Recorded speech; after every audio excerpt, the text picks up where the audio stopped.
Hello, this is Paki and I work as a guide in Lorca Taller del Tiempo within the tourist department of Lorca. From this house a dove came out, bright and beautiful for eternity, and her parents are left saying, "Pity the daughter that we don't see her anymore. On earth she won a crown, and in the eternal glory she is enjoying it." This is one of the soul songs that were sung when a person died. Today we are talking about Lorca traditions related to the deceased.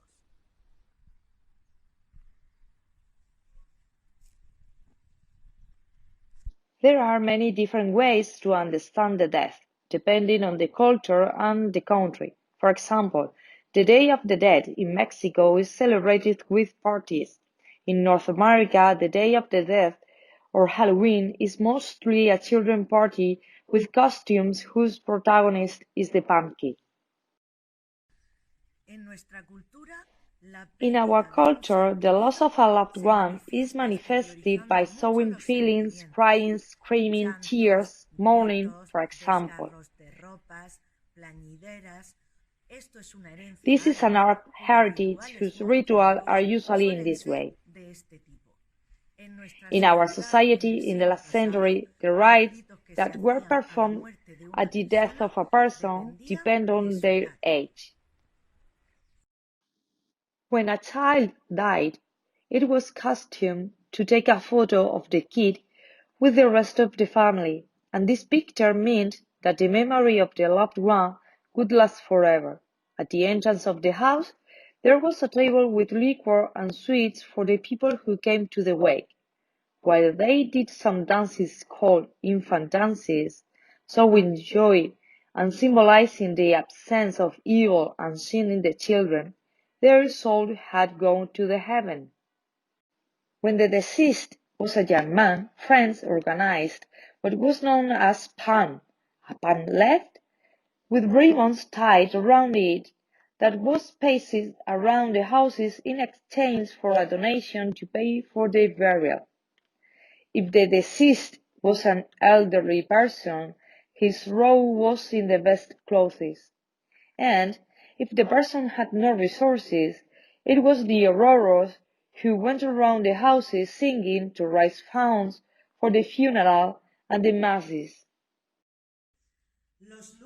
Mourning was the external manifestation after death.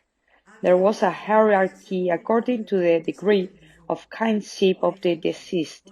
For example, for a husband, mourning was kept for 5 years, for parents and children 3 years. It was the woman who had to comply with these rules. The most rigorous mourning in the early years consisted of a black cloak and veil like the rest of the garments on the body and very thick stockings.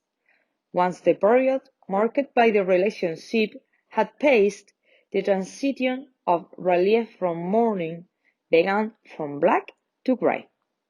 If several deaths occurred in a short time, there were people who wore mourning clothes for the rest of their lives.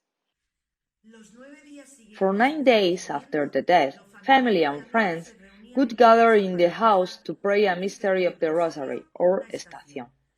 There were also the so-called Gregorian Masses, which were celebrated for 1 month after the death. The costumes of the house were also modified.